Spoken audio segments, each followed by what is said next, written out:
we know that our students with disabilities will need additional supports to have access to their tier one and education. make progress, right? And make progress, absolutely.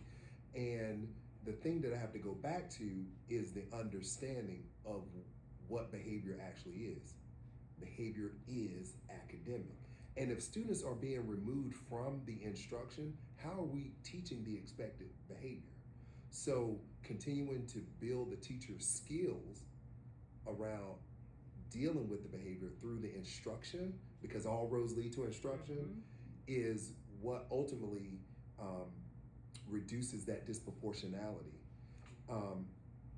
We absolutely have a problem in our country and in our state, because the data speaks to that, right? With disproportionate representation of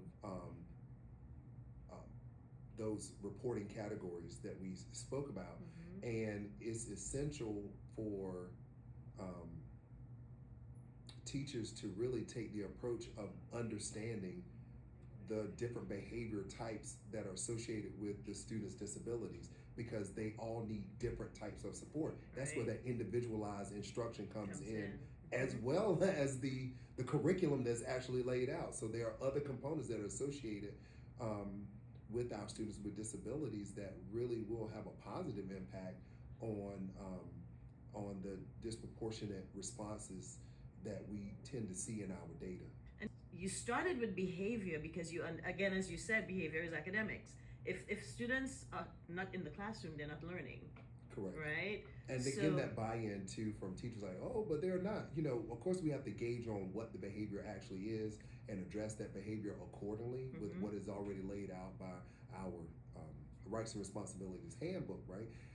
And provide the necessary supports, because, you know, SBAR, the Student Behavior Administrative Response Collection, allows for us to provide those interventions that are essential to addressing the behavior to get the student back to learning with their peers as soon as possible. But it's also essential that that environment is conducive to the student returning, so that the teacher being willing to allow the student back to learning is essential too.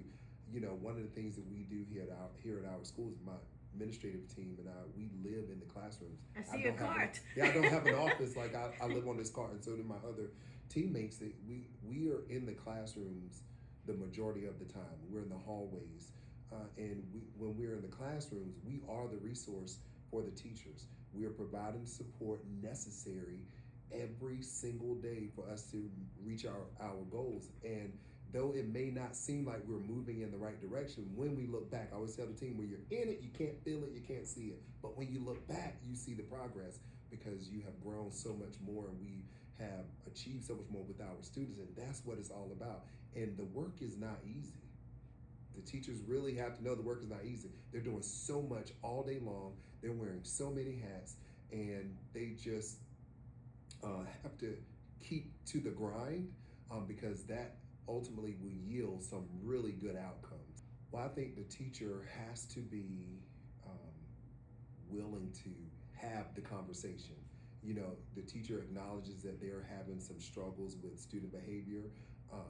Start with sending an email, start with trying to schedule a meeting and just having an open, just informal kind of discussion around the data. Invite the administrator into the classroom if they are not, you know, able to be, you know, as mobile as my team is, and really get them to partner with you in seeing what are some quick wins you can make, because that's what it's all about. It's not always about like, hey, I need these 10 students gone, because where they're going to go, because they're going to come back, right? So it's like, let me get another set of eyes in here.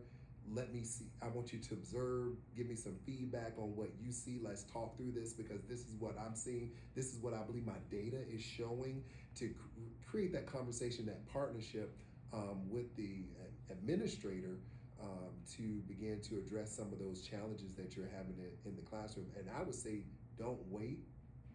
I would say, when you see it, even initially, begin to bring the administrator's attention to it, so that they can begin to provide the support necessary to addressing it, because, you know, things build up over time, right? Right.